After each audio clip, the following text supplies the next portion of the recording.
2021년 11월 21일 성부 성자 성령 하나님께 추수감사절 예배로 다같이 영광 드리시겠습니다. 오늘 은혜 받으실 하나님 말씀은 마태복음 3장 8절로 12절 말씀입니다. 봉독하여 드리겠습니다. 그러므로 회개에 합당한 열매를 맺고 속으로 아브라함이 우리 조상이라 생각지 말라. 내가 너희에게 이르노니 하나님이 능히 이 들들로 아브라함의 자손이 되게 하시리이다. 이미 도끼가 나무 뿌리에 놓였으니 좋은 열매 맺지 아니하는 나무마다 찍어 불에 던지우리라. 너는 너희로 회개케 하기 위하여 물로 세례를 주거니와 내 뒤에 오시는 이는 나보다 능력이 많으시니 나는 그의 신을 들기도 감당치 못하겠노라. 그는 성령과 불로 너희에게 세례를 주실 것이요 손에 키를 들고 자기의 타작마당을 정하게 하사 알곡을 모아 곳간에 들이고 쭉정이는 꺼지지 않는 불에 태우시리라. 아멘.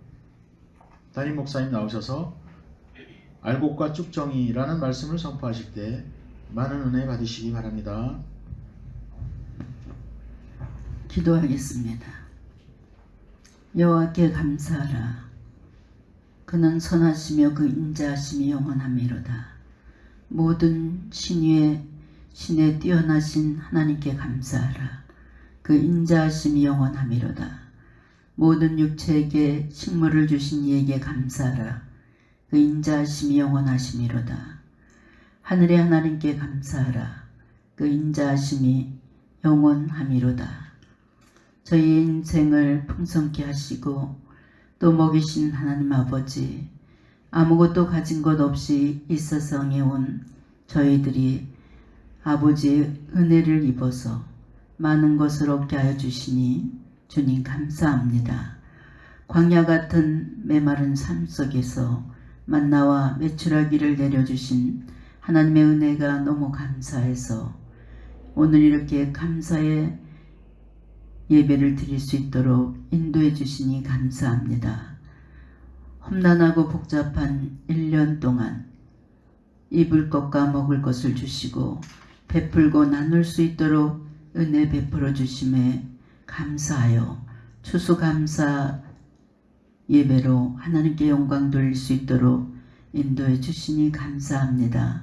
사랑의 하나님, 오늘도 이제 험난한 세상에서 지치고 지친 영혼들 위로받고 소망을 안고 돌아갈 수 있도록 주님께서 함께하여 주시옵소서. 감사의 제단을 쌓는 저들의 모습에 기쁨으로 가득 채워 주시옵소서. 특별히 오늘 감사의 예물을 드리는 손길들 위에도 축복하여 주시사 이제 하나님의 나라를 위해서 헌신할 수 있는 알곡 신자들이 되게 주님 도와주시옵소서. 오늘도 말씀으로 은혜 받게 하여 주시고 우리들의 삶 속에 열매 맺는 삶이 되게 주님 강권적으로 역사하여 주시옵소서. 감사드리며 우리 주 예수님의 이름으로 기도했습니다. 아멘. 할렐루야. 오늘 말씀은 알곡과 쭉정이라는 말씀으로 은혜를 나누겠습니다. 오늘은 한 해 동안 하나님께서 인도해 주시고 우리들의 삶을 이제 함께 해주신 추수감사 주일로 하나님께 영광을 돌리게 됐습니다. 이날 여러분은 하나님 앞에 감사하며 하나님을 기쁘시게 해드릴 수 있는 일이 무엇인가 오늘 다시 한번 생각해 보시면서 하나님을 기쁘시게 해드릴 수 있는 여러분의 삶이 되시길 주의 이름으로 축원합니다. 그렇다면 여러분, 이날 우리가 하나님께 감사하려면 어떻게 해야 될까요? 두말할 나위 없이 풍성한 신앙의 열매를 맺으면서 그것을 하나님께 돌려드리는 것이라 이렇게 말할 수 있습니다. 여러분, 우리가 하나님 앞에 맺어야 할 신앙의 열매에 대해서 성경은 여러 가지로 이야기하고 있습니다. 이에는 갈라디아서에 제시된 성령의 9가지 열매, 갈라디아서 5장 22절을 비롯해서 전도의 열매 등 다양한 신앙의 열매를 들을 수 있습니다. 그러나 이 모든 것 앞에 또 이 모든 것과 더불어 긍정적으로 드러내야 할 열매는 다름 아닌 우리 자신이라 할 수 있습니다. 즉 우리는 우리 자신들이 알곡과 같은 신앙인이 돼서 천국 창고에 합당한 면모를 갖추는 그런 성도가 되어야 된다는 것입니다.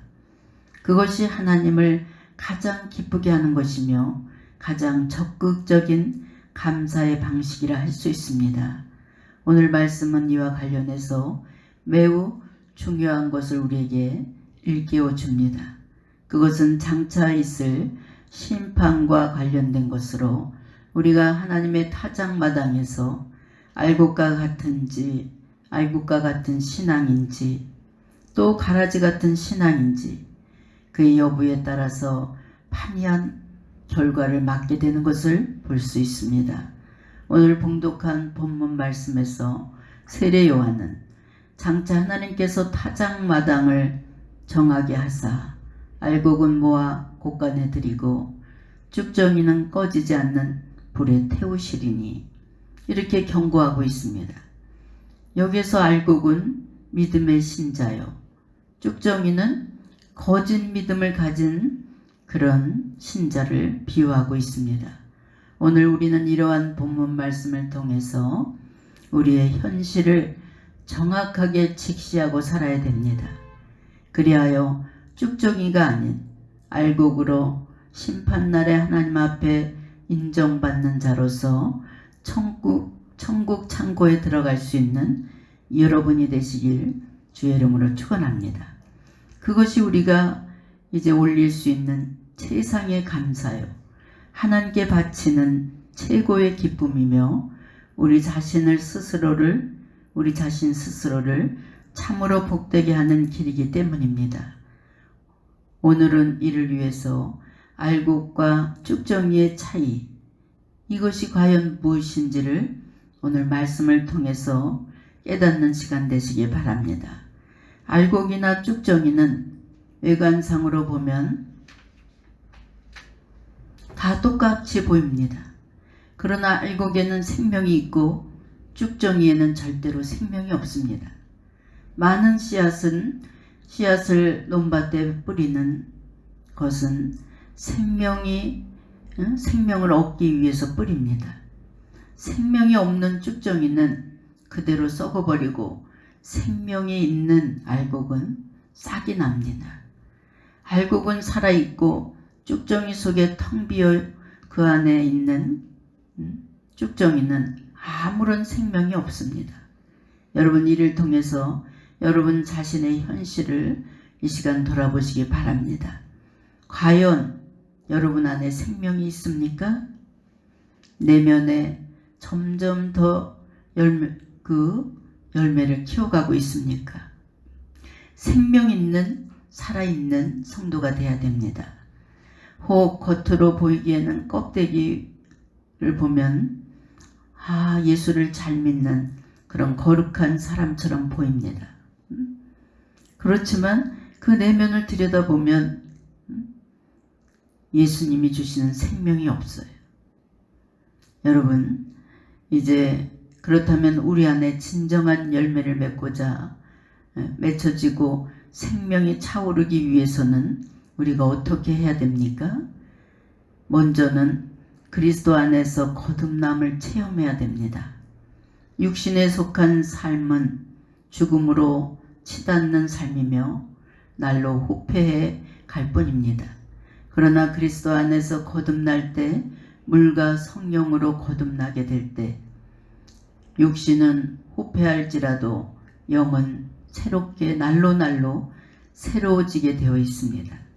아울러 이러한 그리스도 안에서 우리의 생명은 그리스도로 말미암아 가치 있는 일, 선한 일, 또 남에게 덕을 끼치는 일, 이런 것으로 적극적으로 감당할 때 우리가 이제 알곡 신자가 될 수 있습니다. 그러므로 진정한 알곡 생명의 역사가 약동하는 삶을 살려면 여러분 안에 예수의 생명이 있어야 됩니다.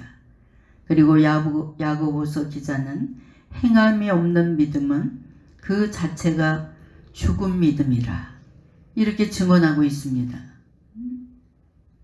여러분, 지금도 하나님께서는 자신이 죽어 마땅한 죄인임을 알고 자신의 죄를 통탄하게 생각하면서 회개하면서 그리스도 안에서 거듭나길 소망하는 자에게 우리 하나님께서는 새 생명을 주십니다. 그리고 그리스도 안에서 살아가면서 선한 일, 의로운 일에 힘쓰는 자에게는 풍성한 생명의 역사를 이루면서 또 모든 것을 하나님 안에서 체험하며 살아가게 됩니다. 알곡이 점점 자라서 껍데기 속에서 속을 풍성하게 채우면서 우리 안에 생명의 역사는 더욱더 강렬하게 약동하게 되는 것을 볼 수 있습니다. 그러므로 혹 여러분 중에 교회에 나와 있으면서도 이러한 생명의 역사와 무관한 삶을 살고 있지 않는가 돌아보시기 바랍니다. 그렇다면 이 자리에도 그리스도를 통한 속죄와 구원을 믿으시고 그 안에서 그리스도를 기쁘시게 하고 선하고 의로운 삶, 생명이 약동하는 능한 삶을 살기에 힘쓸 수 있는 그런 여러분의 자세가 되시길 주의 이름으로 축원합니다. 그리하여 알곡 신자로 삶을 시작하고 그에 합당한 삶을 살아야 됩니다. 이제는 우리 주 예수 그리스도의 나타나심으로 말미암아 이제 그는 사망을 패하고 복음으로써 생명과 썩지 아니할 것을 드러내신지라.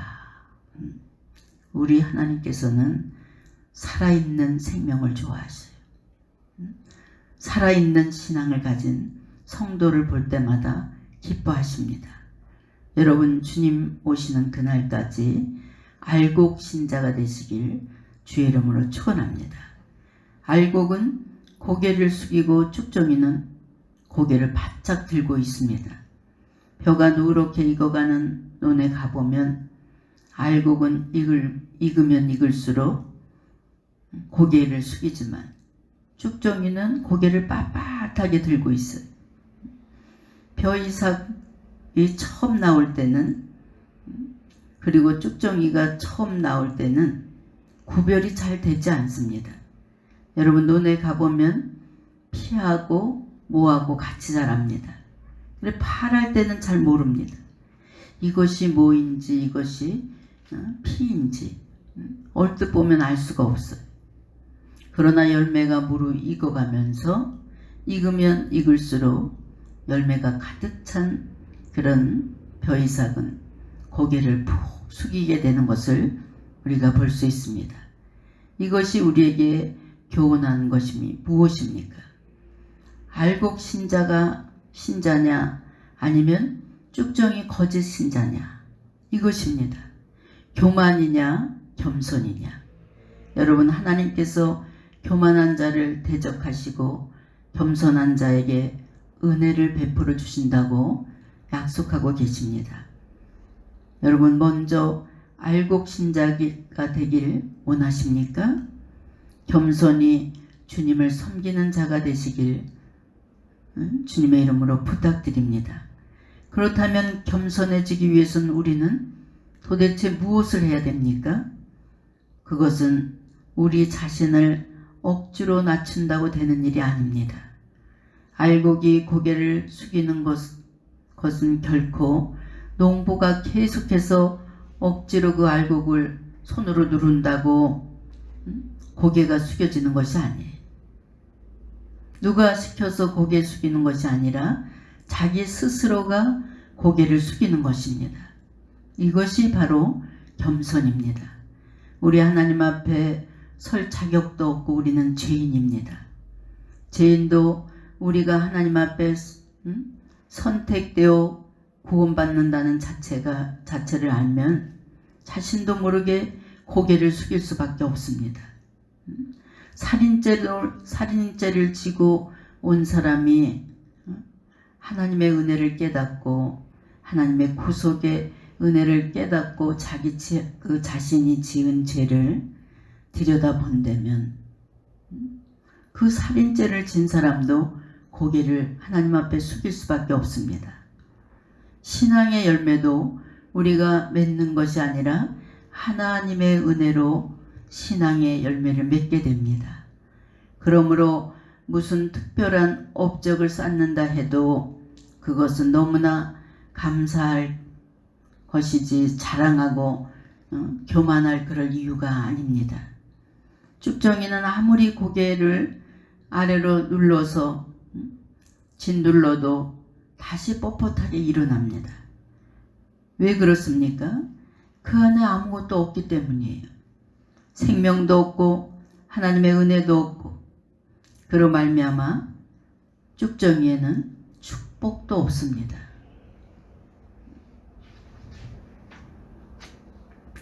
복음서에 제시된 주님의 가르침 중에를 보면은 바리새인과 세리의 기도가 나옵니다. 여러분들이 너무나 잘 알 거예요. 바리새인의 기도. 어느 날 성전에 두 사람이 와서 기도를 합니다. 한 사람은 바리새인이고 한 사람은 세리였습니다. 바리새인은 서서 큰 소리로 하늘을 우러러 보면서 기도를 하기 시작했습니다. 하나님, 나는 하나님께 안식일도 잘 지켰습니다. 11조도 꼬박꼬박 드렸습니다. 일주일에 2번씩 금식 기도도 했습니다. 그리고 저 세리와 같지 아니함에 감사합니다. 이렇게 기도합니다. 그러나 세리는 하나님 앞에 엎드려서 고개를 들지도 못하고 고개를 숙인 채 가슴을 치면서 하나님, 나는 죄인입니다. 나는 하나님 앞에 마땅히 죽을 수밖에 없는 죄인입니다. 나를 긍휼히 여겨 주시옵소서. 이렇게 기도합니다. 성도 여러분, 믿음이 좋은 척, 기도를 많이 하는 척, 헌금 생활을 잘하는 척, 하나님께 11조 생활을 꼬박꼬박 이렇게 하는 것처럼 보이는 바리새인은 무가치한 자기 자랑을 내세우는 것으로 인해서 어떠한 은혜도 축복도 받지 못했습니다. 그러나 세리는 그처럼 자신이 죄인됨을 하나님 앞에 인정하고 회개함으로 말미암아 자기를 낮춤으로 그 어떤 인간의 업적이나 영광보다 더 가치 있는 하나님의 은혜와 축복을 받게 되는 것을 볼 수 있습니다. 이제 이를 통해서 여러분 자신을 한번 돌아보시길 바랍니다. 혹 여러분들 중에서 스스로 무엇이나 된 것이냐, 자기 스스로 무슨 특별한 일 이런 것을 이룬 것처럼 생각하는 분들이 있습니까? 여러분, 이 세상에는 잘난 사람이 아무도 없습니다. 그저 우리는 하나님 앞에 설 때 죄인일 수밖에 없습니다. 우리가 가진 모든 것은 누구 것입니까? 하나님 것입니다. 임시로 하나님의 은혜로 하루하루 받아서 살아가는 것뿐입니다. 모든 사람들이 찌그러진 사람도 있고 우그러진 사람도 있고 또 빵꾸난 사람도 있고 자신의 인생을 짚어볼 때 어디 하나 성한 것이 없는 이런 것이 바로 우리네 인생입니다. 그렇기 때문에 잘난 척하고 거스름을 피울 필요가 없습니다. 또 우리를 정죄하고 판단하고 욕하는 것, 우리는 누구를 정죄하고 판단할 그럴 자격도 없습니다. 우리 모두 하나님 앞에 심판을 받을 사람들입니다. 내 안에 교만을 스스로가 무너뜨려야 됩니다. 그 교만으로 인해서 열매를 맺지 못하는 그런 성도들이 너무나 많습니다. 생명은 낮은 자리에 서서 간구하고 소망하는 우리에게 임한다는 것을 믿으시기 바랍니다. 우리에게 임하는 우리의 삶을 더욱더 복된 것, 가치 있는 것, 감사가 넘치는 것으로 바꿀 수 있는 여러분 되시길 주의 이름으로 축원합니다. 잠언서 16장 18절로 19절에 보니까 교만은 패망의 선봉이요 거만한 마음은 넘어짐의 앞잡이니라. 겸손한 자와 함께하여 마음을 낮추는 것이 교만한 자와 함께하여 탈취물을 나누는 것보다 나으니라. 여러분, 어느 곳에 가든지 겸손한 여러분의 모습을 보이시길 주의 이름으로 축원합니다. 낮아지고 겸손한 자에게 하나님께서 일을 맡기셔요. 우리 하나님께서는 여러분에게 일거리를 주실 때 그냥 공짜로 주시는 것이 한 가지도 없어요. 거기에 대한 대가를 하나님께서 다 치워주시는 줄 믿으시기 바랍니다. 축복해 주십니다. 농부는 곡식이 누렇게 익으면 추수를 합니다.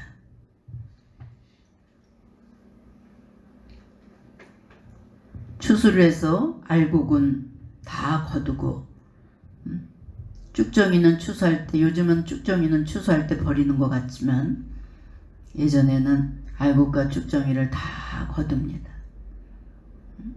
그래서 알곡은 창고에 보관하고 먼저 구별해서 창고에다 구별합니다. 해서 둡니다.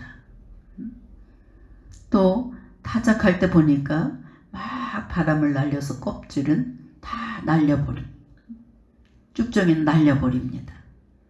겉모양 보기에는 알곡이나 쭉정이나 벼 모양이 똑같아 보이지만 알곡은 그냥 그 자리에 남아 있습니다.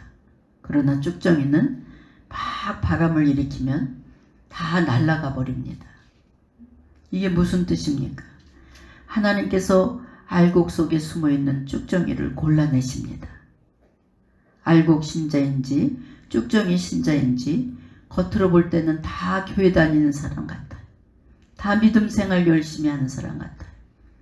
그러나 시험에 하나님께서 키질을 할 때 환난의 바람 앞에 세워보면 알곡 신자는 끝까지 믿음을 지키지만 쭉정이 신자는, 즉 거짓 신자는 바람과 함께 겨와 같이 다 날아가 버립니다. 평안할 때는 다 알곡 신자 같아요.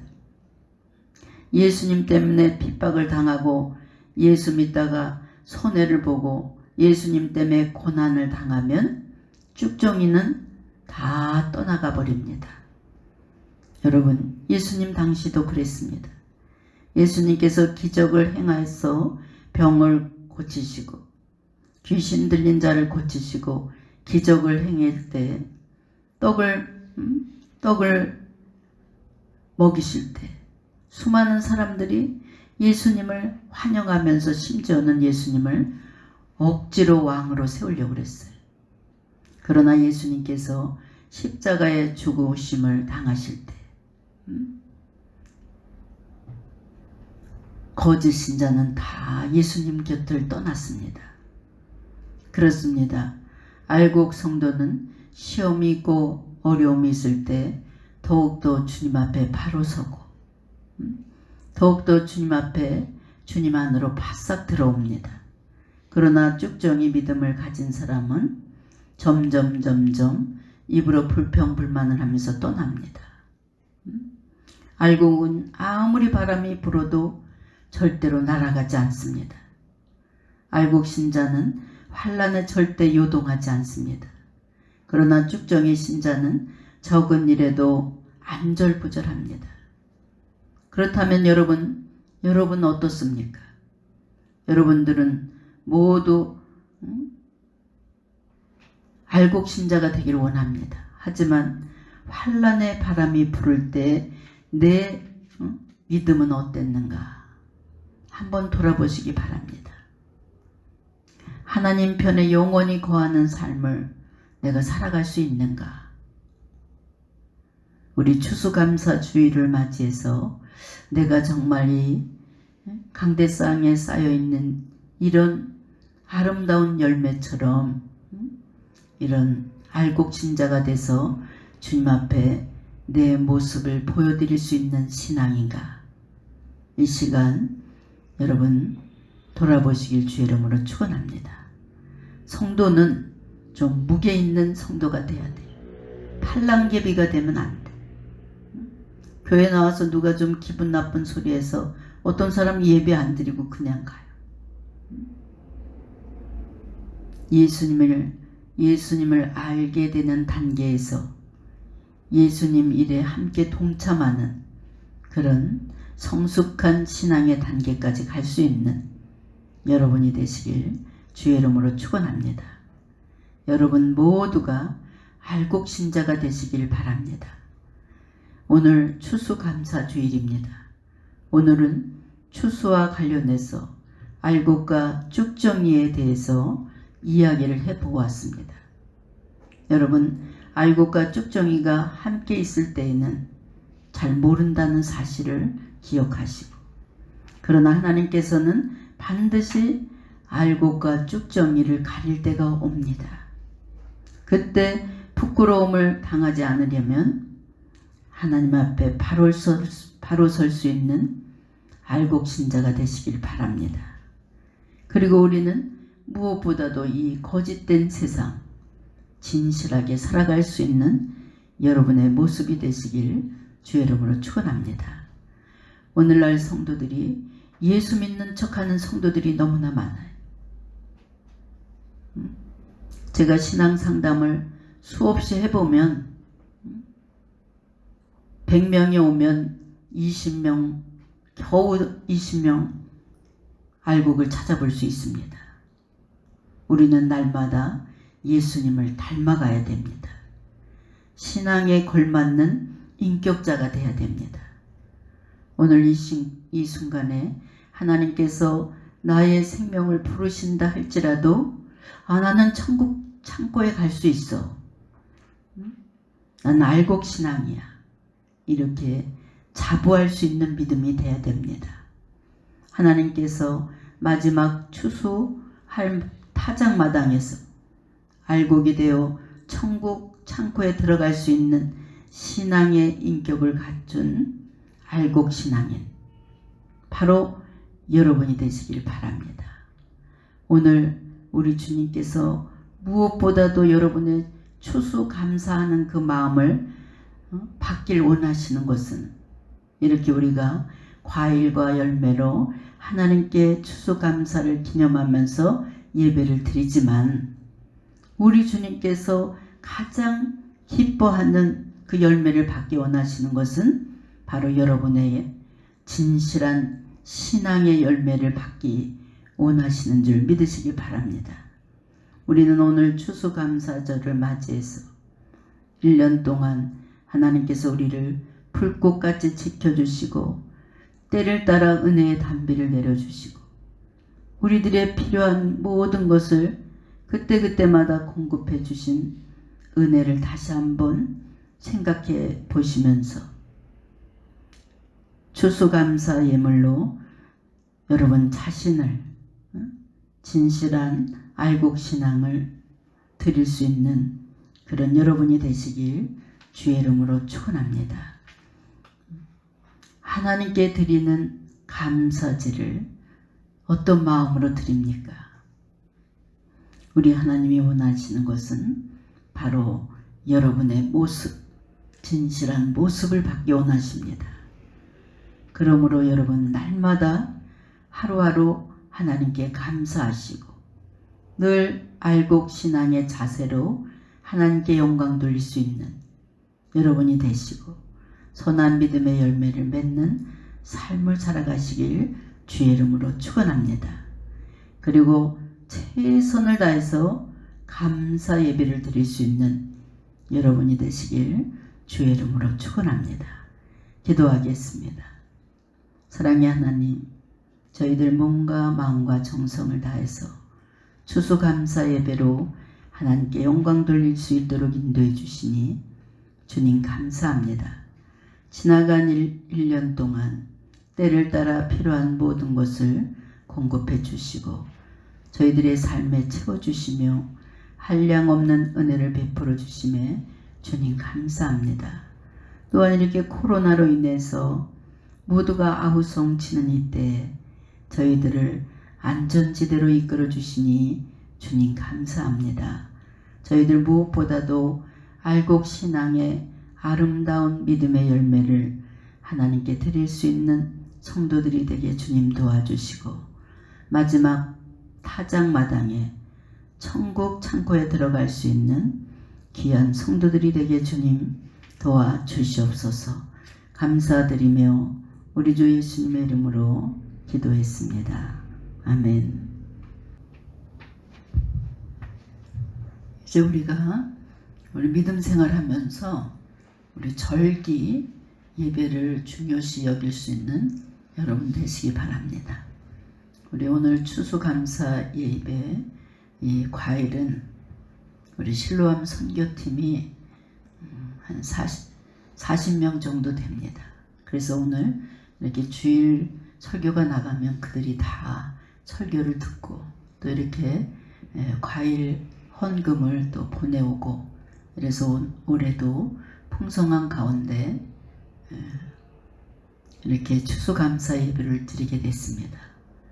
그래서 또 호산나에서도 우리 다 동참해서 기쁘고 즐거운 마음으로 또 감사하는 마음으로 이렇게 추수감사 예배를 드리게 됐는데 내년에는 여러분 1년 동안 나를 이끌어 주시고 또 불꽃같이 지켜주시고 삶을 책임져 주신 하나님께 1년 동안 감사할 제목이 너무나 많구나. 그래서 여러분 스스로가 우리 실로암 교인들이 추수감사 예배를 미리 준비해서 나는 올해 사과로 하나님께 영광을 좀 드려야 되겠다. 나는 감을 좀 이렇게 해서 하나님께 감사의 표현을 해야 되겠다. 그래서 여러분도 내년에는 우리 실로암 교인들이 하나님께 열매로 영광 돌릴 수 있는 그런 추수감사 예배가 됐으면 합니다. 그래서 준비하는 그런 감사 예배 드릴 수 있는 여러분 되시길 주님의 이름으로 부탁드립니다.